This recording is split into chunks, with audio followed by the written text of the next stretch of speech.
I have a movie idea. Hear me out. So there's this 17-year-old girl who sneaks out of her house every night to just drive. She's not going anywhere specific, she just does it as a stress relief. Well, one day she leaves at her normal time in the middle of the night. She drives for a few hours and then starts heading back. She goes up to her window to try to sneak back in, but it's locked.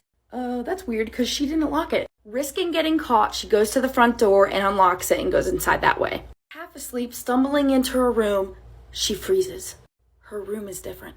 Squinting in the dark, she sees something. Someone is in her bed. Trying to stay quiet so she doesn't wake up the intruder in her bed, she rushes to her parents' room. She starts knocking on her parents' door. They open the door and she immediately starts telling them, "Mom, Dad, someone's in my room, someone's in my bed." And for a second, they just look at her. And then their entire demeanor changes. They start yelling at her, "Who are you? How did you get in our house?" Confused and scared, she's like, "Mom, Dad, it's me, it's Abigail." They say that they have no idea who she is, and if she doesn't... Story time about how I catfished my boyfriend. I'd been dating my boyfriend Ben for around a year. We were really happy and he even moved in with me in my apartment. Everything was going great and I thought he could be the one. However, one day my friend Lacey sent me a screenshot of my boyfriend on a dating app. At first, I was hoping that maybe it was an old account. I didn't want to jump to conclusions if it was from before we started dating. The pictures that he had on the account didn't seem to be recent ones. I wanted to ask him about it and I almost did, but I had to be sure that he wasn't trying to play me. I called my friend Lacey and told her to super like him on the app. She's really pretty and they've never met, so I knew that he would match with her if he was still active on the app. After a few days, nothing happened. He hadn't matched or messaged her. I was so relieved that I even bought him a new jersey I knew he'd been wanting. I felt dumb even questioning his loyalty until I got an update from Lacey a few days later. He had matched with her on the dating app and messaged her. I was so mad I was seeing red. I was so close to going into the next room and going off on him, but I decided that I wanted to get back at him in a different way. I called Lacey and explained to her that I wanted to set him up and asked for her login information on the app, which she gave me. This is when things got interesting. I'm gonna tell you guys why I don't keep food in my room anymore. At least why I don't keep this particular food in my room anymore. So when I was a kid, my dad used to leave the country a lot. Every time he would come back, he would always bring us some sort of goodie. Always be like bracelets, t-shirts, and candy. One time after a trip to, I think it was Dominican Republic, brought us back a bunch of lollipops. These are not normal lollipops like you're thinking in your head. These are these giant brown flat lollipops. Now, instead of eating them, me and my sister decided it would be best to hoard them. Yes, that's right, keep them in our room for as long as possible. For what purpose? I don't know. I think it was probably like, no, we can't eat them now. If something happens and we need them. Bruh. It's not every day that we got candy, apparently. So we kept them in our room. We kind of put them on display, up against the wall, right in between both of our beds, in this very room. This time I was about 6? My sister's about a year and a half older than me, so she was like 7, I guess. Now, these lollipops were given to both of us. They were displayed equally distanced between both of our beds, because they belonged to us both. I'm not really sure how this happened. But one night, me and my sister went to bed, but then my sister started tossing and turning. Calls out for my mom. My mom comes and she's like, "What's wrong?" Oh God, this is part 2 of why I don't keep food in my room anymore. So my mom came into our room. She asked my sister, "Hey, what's wrong?" She was like, "Oh, my body,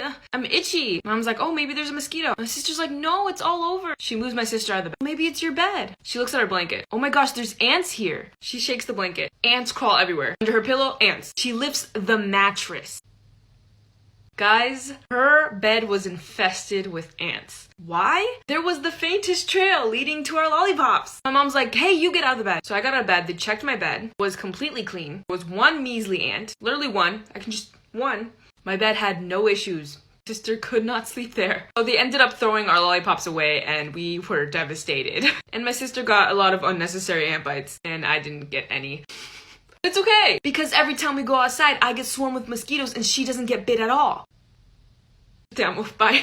Get ready with me, I'm going to do some school makeup that literally takes 5 minutes. I've just popped on some moisturiser. If you use a light coverage foundation and put concealer over the top on your spots, it will look much more natural. I find that cream products look a lot more natural than powder, so that's what I'm going to do. Revolution Eye Bright to contour. Eye brighten a lighter shade under the eyes, so no one will know I went to bed at 1:30. And a little bit of blush to bring me back some colour. Set it all in place with a bit of powder. NYX Control Freak to control my brows. My current favourite Rare Beauty mascara. I'm going to dry my hair and come back. I've just dried my hair and popped on some lip gloss. And I'm going to set it all in with some setting spray. And this is the finished look. I love it so much. This is why you should never watch TV late at night. Once a mother and a father decided they needed a break, so they planned a night out together, and they left their 2 children with their babysitter at home. Everything was going good, the children were well behaved, and the babysitter was just sitting around while watching the kids, but eventually she decided that she wanted to watch some TV. It turns out she couldn't watch it downstairs because they didn't have cable downstairs, so she called the parents and asked if she could watch TV with the kids in their room upstairs. The parents agreed. They were about to hang up the phone when the babysitter had one final request.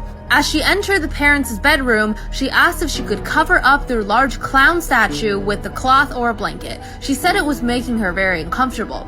The phone line went dead for a second. Then the mother said over the phone, "Take the children and get out of the house. We don't have a clown statue."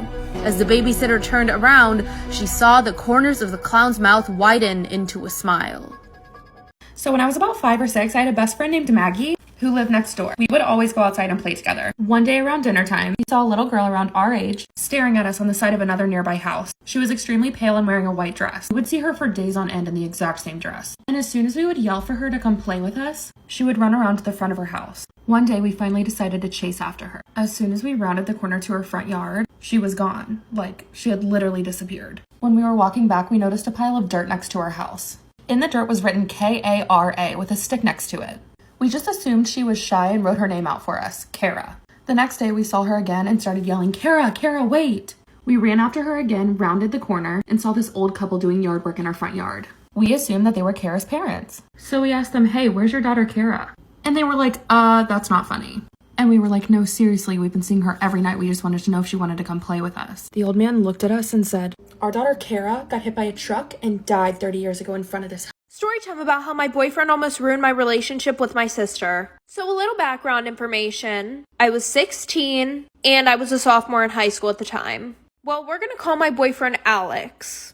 And whenever Alex and I first started dating, I would literally brag to all my friends about how nice he was, about how he treated me so good. Well, fast forward a few months, him and I were still dating. And originally my sister scared him. But eventually he had been around long enough to the point where they were super cool. Well, after that, I started realizing some off things. For example, the one night he was texting me, and all of a sudden he just stopped responding. And I knew that he didn't fall asleep because he was still texting my sister. Well, that should have been the first red flag, but as we know, I am blind to seeing red flags. Anyways, I didn't want to seem jealous of my sister, so I just decided to play it cool and act normal. But him, on the other hand, like for part 2. This is a movie that Disney tried to hide from you. It's called The Black Cauldron, and it came out in 1985. And it was actually Disney's first ever PG rating. And 12 minutes of the film actually had to be cut from the movie before it even came out because it was just not appropriate for kids. It's about a young boy and a bunch of his misfit friends who embark on a quest to find a dark magic item of ultimate power before a diabolical tyrant can. This villain is called the Horned King, and he's one of the scariest Disney characters ever. Disney got a lot of backlash from this movie when it first came out. It was actually one of the greatest box office duds of 1985. Disney literally had to pull this film from theaters and place it in a deep, deep vault. In 1998, it was finally released on VHS. And I know when I was a kid, I used to watch it all the time, and it definitely did give me nightmares. Now it's available to watch on like Disney Plus, and it's very easy to find. After this movie came out, Disney wanted to restore their brand with friendly movies. So the movies that came out after Black Cauldron were super happy and uplifting. Disney kind of wanted us to forget. The first time I felt grief was when my oldest sister left for college in America. I was 9. I remember standing at the doorway peeking through the screen door as my parents loaded the car with her suitcase and she climbed into her seat. Through her tinted glass window, I could see her press up against the glass and wave at me. When the car turned around a corner out of my view, I felt an instant sadness,